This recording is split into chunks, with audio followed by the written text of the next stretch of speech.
success. My students know that I am 100% present at every lesson. I am 100% wanting them to succeed. I am celebrating those successes with them. Always be excited to see them. Find a way to make lessons really special.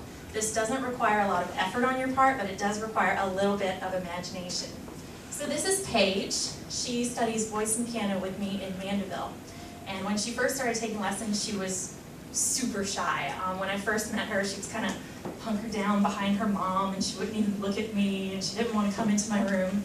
And now I'm one of her favorite people in the world. She draws me pictures, she brings me little presents to all the lessons, and it's because I make her feel special. I really enjoy her lessons, and I communicate that to her. So, on this particular day, it was her birthday, and it was a Saturday, and she still came to her lesson at 9 o'clock in the morning. So I was like, go you, that's awesome. Here's how we're gonna warm up today. Right here, go.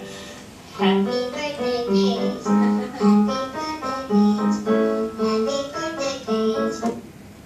So that's how we geared all the warm-ups that day. We did happy birthday Paige, do-do, happy birthday Paige, happy birthday Paige. So it didn't require a lot of effort on my part, but it made her feel special.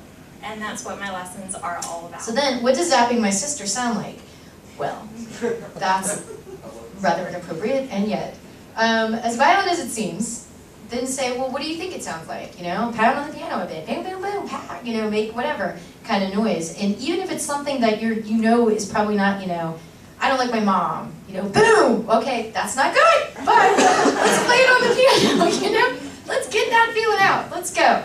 So it really helps focus them on music, and then once their hands are on the keys, you can get them to do something.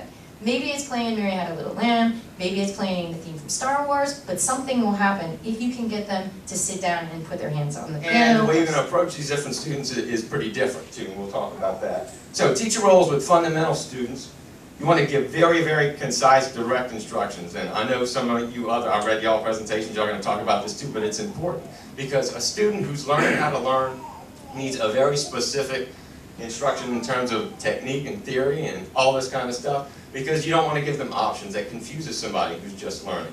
Even if there's an alternate method maybe available that somewhere later on you can be like, oh, you can do this. Avoid that with a beginning student.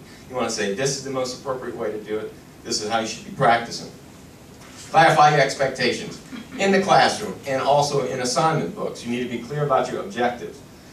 Method book assignments, very, very important. That gives somebody a physical link to your lesson when they're outside in the classroom. It's better than a handout that gets crumpled and torn and lost, okay? Woo! All right. Okay, quickly over this. These are just some basic things that music teaches. You do this in 30 minutes. You're teaching them how to analyze things, just relational skills, building their self-esteem, good work ethics, building relationship, manners with recitals. I mean, it's just a ton of stuff. Wonderful Albert Einstein quote, "It is the supreme art of the teacher to awaken joy in creative expression and knowledge." Now, this is what helps us in inspiring students is to understand our role as teachers. What we are doing, how can we better this? How can we show our students what their role is? There's many dynamics that go on before we're even allowed to try to inspire them. So Einstein's saying that creating joy, I mean, he hasn't really even referred to a specific topic. But I had some really great teachers. Teachers who made me feel validated. Teachers who made me feel special. Like I had a place in the world and there was something out there that I love. And I still remember those teachers and what a difference they made in my life. And I want to be that kind of teacher.